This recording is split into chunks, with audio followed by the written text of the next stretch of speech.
Hello guys, അപ്പോൾ നമ്മൾ ഇന്ന് എന്താ കറി വെക്കാമെന്ന് ഇങ്ങനെ ആലോചിച്ചുകൊണ്ടിരുന്നപ്പോഴാണ് ഏട്ടൻ പണി കഴിഞ്ഞ് വന്നപ്പോൾ കൊണ്ടുവന്ന മീനായിരുന്നു ഇത്. ഞങ്ങളിവിടെ ഇത് സീഡിന്ന് മാനച്ചോട്ടി എന്നൊക്കെ പറയും. ശരി, പെട്ടെന്ന് രാത്രിയിലല്ലേ ഒരു തട്ടിക്കൂട്ട് കറി റെഡിയാക്കാമെന്ന് വെച്ച് തേങ്ങ അരച്ച് കറി വെക്കാമെന്നൊരു പ്ലാനിലേക്ക് പോയി. ഉള്ള മസാലപ്പൊടിയൊക്കെ ഇട്ട് നമ്മളെല്ലാം ആക്കി കറി ഒക്കെ സെറ്റാക്കി വെച്ച് അടുപ്പിലേക്ക് കയറ്റാൻ വേണ്ടി നോക്കുന്നതായിരുന്നു. തേങ്ങ അരച്ച കറി ആകുമ്പോൾ നമുക്ക് പെട്ടെന്ന് ആവും ചെയ്യും, ടേസ്റ്റിന് ഒരു കുറവും ഉണ്ടാവില്ല. അങ്ങനെ അത് സെറ്റാക്കി കുറച്ച് പച്ച വെളിച്ചെണ്ണയൊക്കെ അങ്ങോട്ട് ഒഴിക്കാമെന്ന് കരുതി അതൊക്കെ അങ്ങോട്ട് ഒഴിച്ച് സെറ്റാക്കി വെച്ച് അങ്ങോട്ട് അടുപ്പിലേക്ക് വെച്ച് പിന്നെ തിളച്ച് വന്നപ്പോൾ നമ്മൾ മീനൊക്കെ ഇട്ട് കൊടുത്തൊക്കെ സെറ്റാക്കി.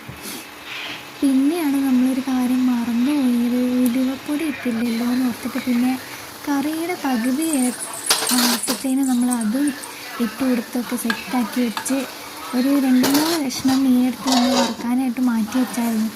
എന്നിട്ട് അതും കൂടി സെറ്റാക്കി കളയാന്ന് വെച്ചൊക്കെ റെഡിയാക്കി വന്നപ്പോഴത്തേനും അതാ സച്ചിയുടെ കരച്ചിലും തുടങ്ങി. അപ്പോൾ മീൻ അടുപ്പിൽ വെച്ചിട്ട് അങ്ങോട്ട് അവൻ്റെ അടുത്ത് പോയിട്ട് അവൻ്റെ കൂടെ കുറച്ച് നേരം കളിയും പറഞ്ഞിരുന്നപ്പോഴത്തേനും മീനും ആയി. പിന്നെ അതാ രാത്രിയിലെ ഫുഡ് ഈ മീൻകറിയും മീൻ വറുത്തതും കൂട്ടിയിട്ട് ഒറ്റ പിടുത്തം. അത്രയേ ഉള്ളൂ. ബൈ.